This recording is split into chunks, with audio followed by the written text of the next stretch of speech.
Obstacles are placed in your way to see if you really have what it takes to reach your goals. My friends, each and every day you overcome those obstacles by following the charts. 10 to 15 minutes practice trading your favorite stocks and ETFs and learning by doing. Don't worry about how long it'll take, because once you master the markets, you'll make up for all the time you ever spent. Now, what do we see going on today?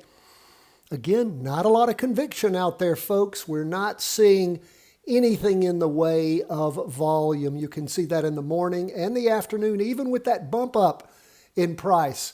Didn't do much for us. Look at the 2-day chart. This is the first day. Oops, didn't mean to do that. First day of the latest 2-day candle. And again, up movement. But look at all this. Look at all the up moves here over the last, 7 days? And you don't see average volume in a one of them. Didn't have average volume last week. Again, the market is happy to see the price go up, but no conviction. Nobody's buying in. Moving up nonetheless. Told you that we rotated over. You can see the magic of the weekly vertical crossover, but nothing supporting it volume-wise. Look at the NASDAQ, even more so.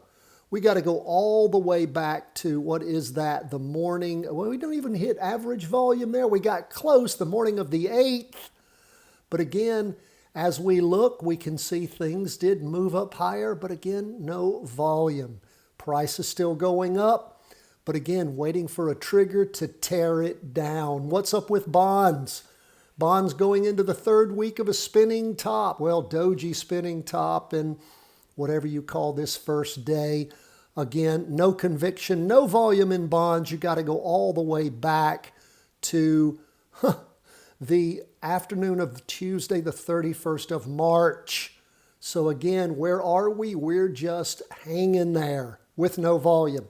Market's scared is what I would tell you, and has no conviction behind these moves. Gold down for the day, 0.40. Seen where gold has ranged up, fallen off, ranged back up to the same spot right there at the 440.73 or so, and back down again today.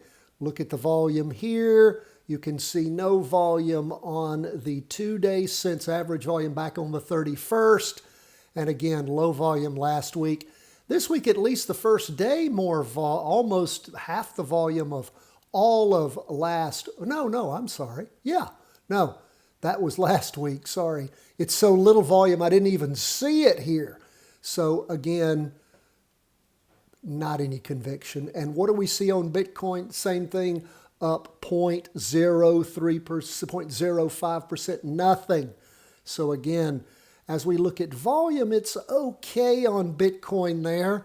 But again, that's on the half day. But we look at the weekly, we haven't had average volume since the 9th of March. And again, maybe we've got a bottom here.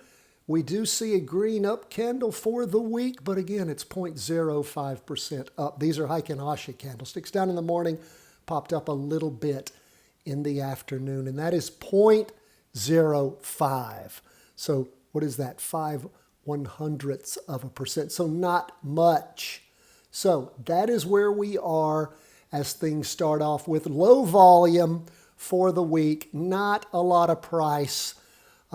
Decent as far as stocks go, but nothing to back that up. About 1% for the S&P and for the NASDAQ, and then nothing going on with the others. That is where we are, folks. We'll pay attention as we see what's happening in the Middle East, Ukraine, these hot points, particularly the Middle East, and what's occurring with the Iranians and the Straits of Hormuz and oil and products, energy, all that stuff. Stand by to stand by. God bless, my friends. All the best from the whole team at Charting Wealth.